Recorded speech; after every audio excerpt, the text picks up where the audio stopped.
couple days till this thing needs to be ready to go. Not gonna have everything ready, but I mean, I'll have it ready enough to go to the clink.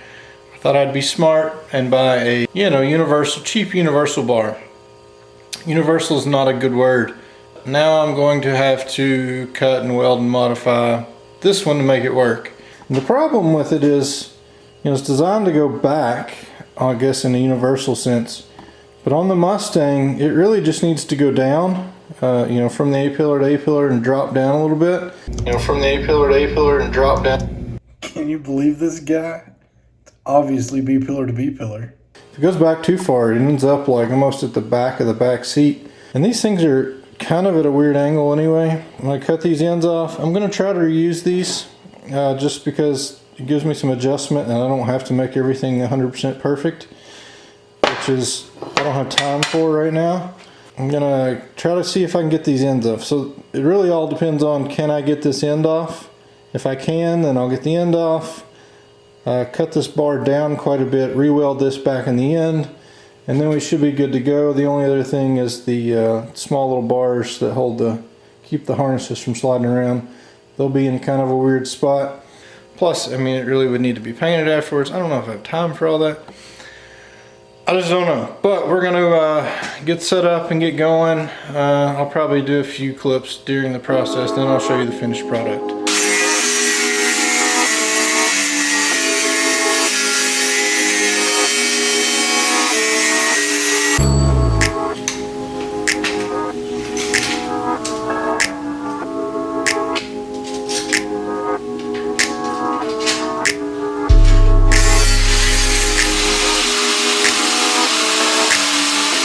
Alright, cut the other side out, hopefully as nice as we did the first side, and then we'll continue on.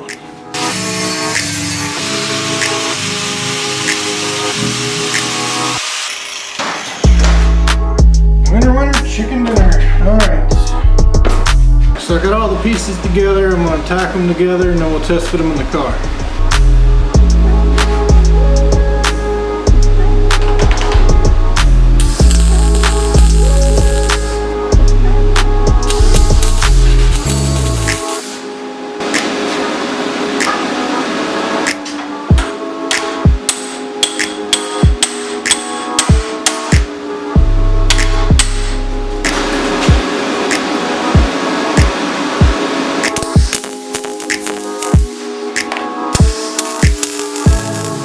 Alright, I should hold enough to go test fit it. Nothing about this is easy. Too old for this.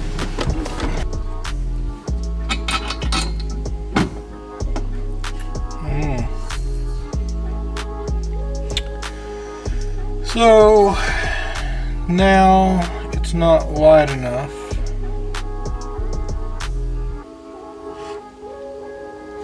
It is, but it's not, because of the shape of this. The overall length and fit, or the overall height back here for the harnesses to attach to and the distance, that's all good. We just need to extend these top brackets a little bit so that they fit a little bit better. So let me get tape measure and we'll do it.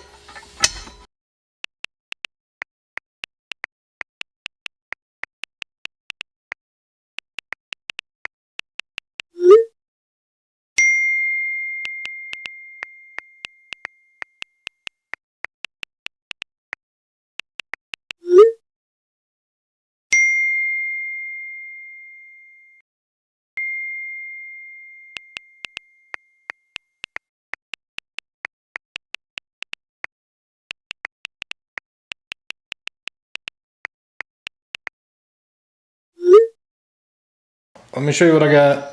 It does fit now. We had to take and cut a chunk out of the bar here to make it short enough and change the direction that it is. So that's just tacked in there. Same thing on this side. I think I cut like 3.5 inches out of it, something like that. And then These brackets here I remade. So what I did was actually, in this part right here, I had to extend this out. This is 3/4 of an inch longer, so I made new pieces. Oh, focus. So I made 2 new of these tabs, cut the old ones off. And then, in order to get it to clear everything and work properly, I had to put the nice little bend in it there. Basically, I'm going to clean them up. I'm going to go ahead and weld this, and then since I'm here, I'm going to go ahead and cut these off, these harness retainers, and move them up where they go now, because I've changed where they go. Actually, they go on this side, because this bar sits in there straight up and down. Just cut these off, move them up and actually over. Part of the problem is this 49-inch bar, and I think they make a 51. And if they make a 51, I need a 51. I don't know, one problem led to another. Anyway, enough talking. I'm going to get this thing all welded up, and then we can paint it so that we can install it, because it's got to be done tonight. Got to leave in the morning. Alright, finished product. It's kind of hard to get in here, but everything fits well. Bass boat seat. Looks good.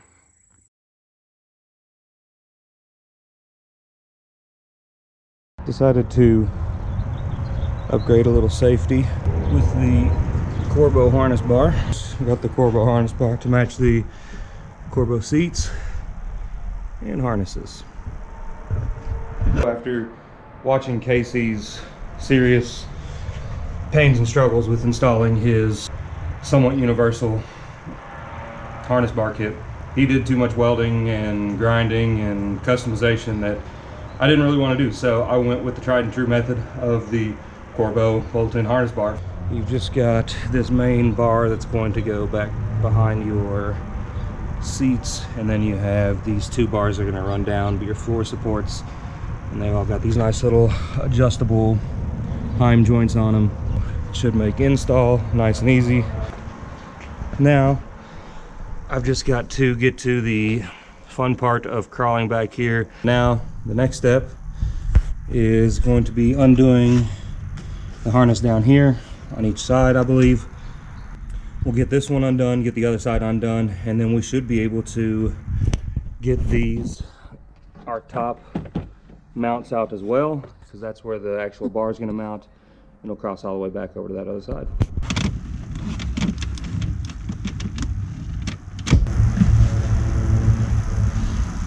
I'm going to give you all a little helpful tip. If you're having a stubborn bolt, you got like, you know, this Torx bit or whatever, go ahead and slap a reducer on that and slap it on the impact, and then there's no way she's not coming out.